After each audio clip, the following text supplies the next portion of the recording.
Hi viewers, நான் உங்க Rekha cooking channel Rekha பேசுறேங்க.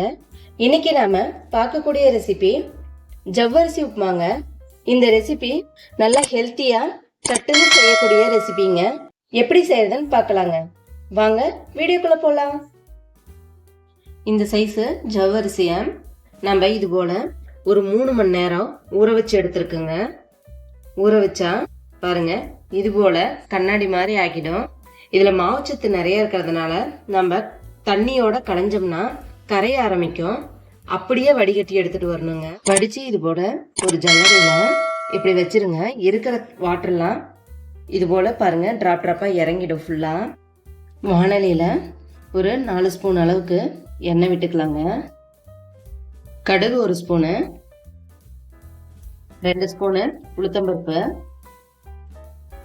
இதுல இஞ்சி பெரிய துண்டுங்க, ஒரு 20 கிராம் அளவுக்கு இஞ்சி, 4 பச்சை மிளகாய் நல்ல பொடியா நறுக்கி இருக்குங்க. அதை இதோட சேர்த்துக்கலாம். இந்த உப்புமாவுக்கு இஞ்சி தாராளமா போட்டோம்னா நல்லா சுவையா இருக்குங்க, நல்லா வாசமாவும் இருக்கும். ஒன்றும் எரிச்சாப்புலாம் இருக்காதுங்க, நல்லா டேஸ்டா இருக்கும். 2 கொத்து கருவேப்பிலை 2-3 கட் பண்ணிக்கணும். நல்லா எண்ணெயில பொரிட்டுங்க. இதோட ஒரு கைப்பிடி அளவுக்கு வேர்க்கடலைங்க, தோலெல்லாம் எடுத்துட்டு 2 உடைச்சிருக்கு. இது அந்த உப்புமாவோட இந்த வேர்க்கடலை வாயில படக்குள்ள நல்லா டேஸ்டா இருக்குங்க.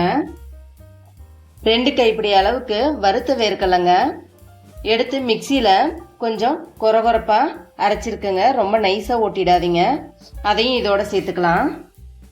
இந்த வேர்க்கடலை எதுக்கு போடுறோம்னா நம்ம ஜவ்வரிசி ஒன்னோட ஒன்று பிடிச்சிக்கோங்க. இது போட்டு நம்ம செய்யக்குள்ள ஒன்னோட ஒன்று பிடிபடாது. டேஸ்டும் நல்லா கொடுக்கும். உப்புமா ஓரளவுக்கு பசையா இருக்குங்க.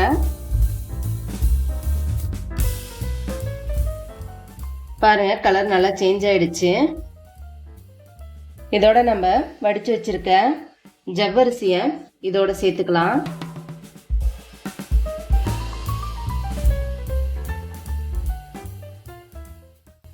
ஒரு கைப்பிடி அளவுக்கு வெள்ளை பட்டாணியை வேக வச்சு எடுத்துருக்கேங்க. அதை இதோட சேர்த்துக்கலாம். உப்பு ஆட் பண்ணிக்கலாங்க. இதை நம்ம ரொம்ப வச்சு கிண்டக்கூடாது. ரொம்ப கிண்ணம்னா நம்ம ரவை உப்புமா மாதிரியே ரொம்ப கொலன்னு போயிடுங்க. வடை சட்டி ஹீட்லயேங்க இந்த ஜவ்வரிசிலாம் ஒரு மாதிரி பிடிக்க ஆரம்பிக்கும். சிம்ல வச்சுக்கோங்க அடுப்பை. நம்ம எப்பயும் செய்யற உப்புமாக்கு மாதிரி நல்லா கிண்டி விட்டுறாதீங்க. இது போல எடுத்து விடுங்க போதும். எல்லாம் நல்லா மிக்ஸ் பண்ணியாச்சுங்க. இப்போ இது மேலாக்க ஜீரகத்தூள் ஒரு 1/2 ஸ்பூன் போட்டுக்கோங்க.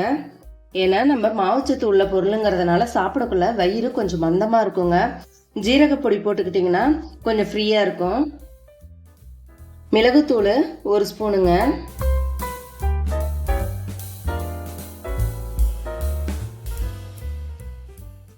அடுப்பை ஸ்லிம்ல வச்சுட்டு இது போல ஒரு 5 நிமிஷம் ஜவ்வரிசியை வேக விடலாங்க.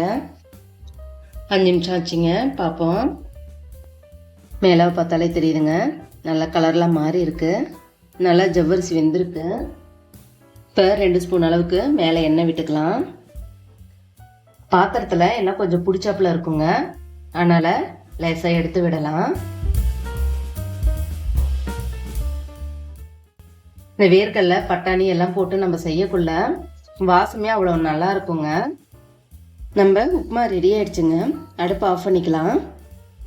இந்த உப்புமாலங்க வேர்க்கடலை பட்டாணி ஜவ்வரிசி இதெல்லாம் சேர்ந்து நம்ம வாயில கடிபடக்குள்ள அவ்வளோ டேஸ்டா இருக்குங்க. மனமும் நல்ல மனமா இருக்கும். இதை நீங்க முடிஞ்சளவு காலை உணவாக எடுத்துக்கோங்க. இதுல கலோரி ரொம்ப அதிகம். நம்ம காலை உணவாக கலோரி எடுத்துக்குள்ள முழு நேரமும் நல்லா ஃப்ரெஷ்ஷாக இருப்பீங்க.